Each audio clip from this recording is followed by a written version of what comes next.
Can grizzly bears survive in the African savanna? You know, when I first thought about this question, I was like, of course they can. I mean, we're talking about one of the most dominant predators on the planet, right? But then I started digging deeper into this, and what I found completely changed my perspective. See, grizzly bears are basically the undisputed kings of North America. Nothing messes with them. They're like that one friend who's so tough that everyone just gives them space. But what happens when you drop nature's ultimate loner into the most competitive neighborhood on Earth? We're talking about a place where lion prides hunt in military formations, hyena clans can have over 100 members, and crocodiles turn every water source into a death trap. I'm Patrick, and today we're running the ultimate survival experiment. Don't forget to like and subscribe, because by the end of this video, you're going to see grizzly bears in a completely different light. Meet the North American champion. Let me introduce you to the North American grizzly bear, because honestly, these animals are absolutely insane when you look at the numbers. First off,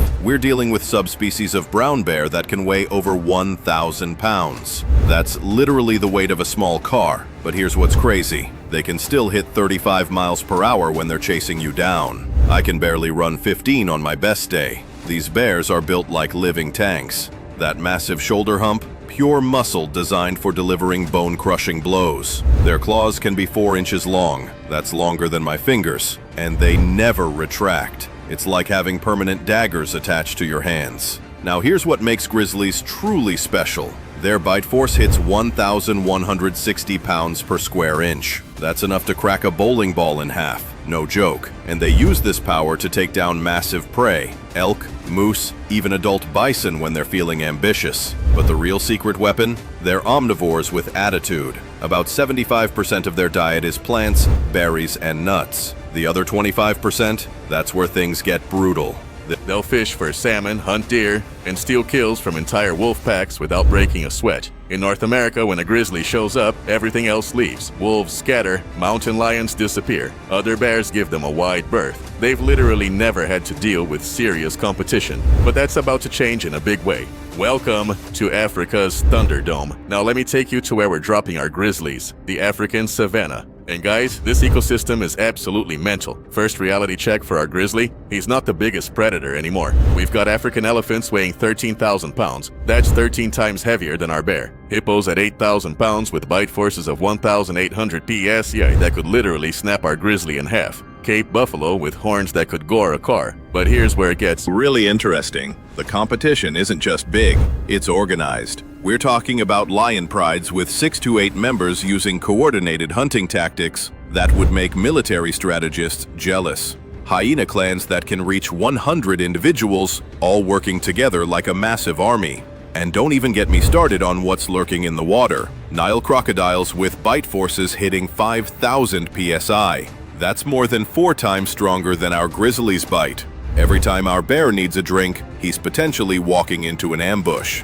The African savanna is the only place on Earth where 3 different big cats coexist: leopards, cheetahs, and lions. Plus African wild dogs hunting in perfect coordination, jackals working in packs, and spotted hyenas that can crunch through bones like potato chips. This isn't just a different habitat, it's a completely different rule book. The environmental challenge. But before we get to the epic battles, can our cold weather champion even handle African heat? This was my first concern because I'm thinking about these bears dealing with snow and ice in Alaska, then suddenly facing 100+ degree temperatures. Here's what surprised me during my research. Grizzlies used to live as far south as Mexico. They're way more adaptable than most people realize. Our African grizzlies would become night hunters, active during cooler dawn and dusk hours, then finding shade during the brutal midday heat. Their omnivore advantage really kicks in here. While lions are stuck hunting meat, our grizzly can feast on acacia pods, marula fruits, baobab seeds. The savanna's basically a giant buffet if you know what you're looking for. But every basic survival need comes with a deadly price tag in Africa. Let's settle this once and for all. Grizzly versus male lion, one-on-one, no backup. Who wins? The numbers look good for our bear. He's got nearly double the weight at 1,000 pounds versus the lion's 550. stronger bite force, and those claws that never retract give him a serious advantage in close combat. Lions evolved to take down antelopes and zebras using speed and precision throat strikes. But wrestling with a creature twice your size? That's like asking a race car driver to suddenly compete in monster truck rallies. In a straight cage match, I'm putting my money on the grizzly. That raw power advantage is just too much to overcome. But here's where our bear's about to learn a harsh lesson about African teamwork. Round 2, Grizzly versus Lion Pride plot twist. Our grizzly would never face just one lion. That's not how Africa works. Picture this, 6 to 8 lions using coordinated flanking maneuvers that would make Navy SEALs proud, some creating distractions from the front, while others target the spine and hindquarters from behind. It's like watching a military operation, except with teeth and claws. Our poor grizzly is thinking, I got this, I'm twice their size. Meanwhile, lions are attacking from every direction. He might take down 1 or 2 with those. Devastating swipes. But eventually, those numbers are going to overwhelm even the toughest bear. It's like being the strongest guy in your gym, then walking into a martial arts dojo and realizing everyone there has been training together for years. Now picture our exhausted grizzly facing 30 spotted hyenas. This isn't even a fair fight, it's psychological warfare. Hyenas are masters of attrition tactics. They'll harass prey for hours, taking turns with hit-and-run attacks using 1,100 psi bites that can crunch through bones. It's like being attacked by 30 furry piranhas that never give up. Against 5 hyenas, grizzly wins easy. Against 30, that's death by 1,000 paper cuts, and even the toughest predator eventually breaks down from exhaustion. Here's where things get really dangerous. Our thirsty grizzly approaches a waterhole. He has to.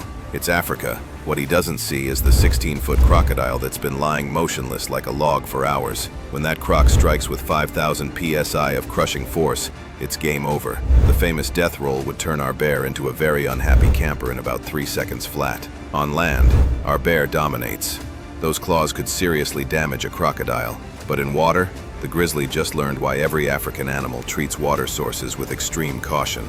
The big picture analysis. So here's where I started thinking about the bigger picture. Could grizzlies not just survive individual encounters, but actually establish breeding populations in Africa? This is where the math gets brutal.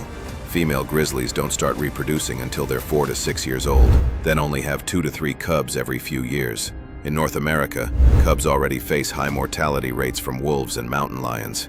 Now imagine those vulnerable cubs in Africa, with lions, leopards, hyenas, wild dogs, and massive birds of prey all seeing them as easy meals. The survival rate would be catastrophic. Plus, every prime territory is already claimed by established prides and clans that have been perfecting their strategies for millions of years. Our bears would be fighting constant turf wars against opponents that know the terrain better and work as coordinated teams. It's like trying to start a new business in a market where every competitor has generational knowledge and they all have each other's backs. The adaptation challenge. Even if some grizzlies survived and started adapting, they'd need to fundamentally change millions of years of evolution. We're talking about ultimate individual hunters suddenly needing to develop pack strategies. Could they learn to work together like lions? Maybe, but it would take thousands of generations. And they'd be learning by competing against animals that have already spent millions of years perfecting these exact tactics. The grizzlies might eventually fill a unique niche as large solitary predators, but they'd constantly be fighting uphill battles against organized, experienced opposition.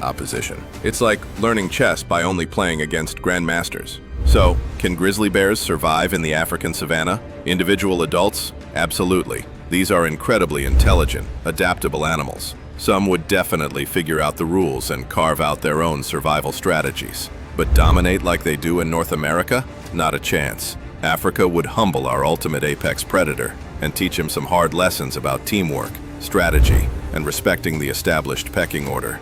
Here's what really hit me during this research. Being an apex predator isn't just about individual toughness. It's about being perfectly designed for your specific environment. The grizzly rules North America because he evolved for those forests and mountains where being a powerful loner works. But Africa rewards coordination, social intelligence, and group tactics. Our grizzly would go from undisputed king to just another really tough player in the most competitive survival game on Earth. What do you think? Could grizzlies eventually develop pack hunting strategies? Or would Africa always belong to the animals that evolved there? Drop your theories in the comments. I love hearing your takes on these epic matchups. And if this kind of predator analysis gets your blood pumping, smash that subscribe button because I've got some incredible animal showdowns coming up that are going to blow your mind.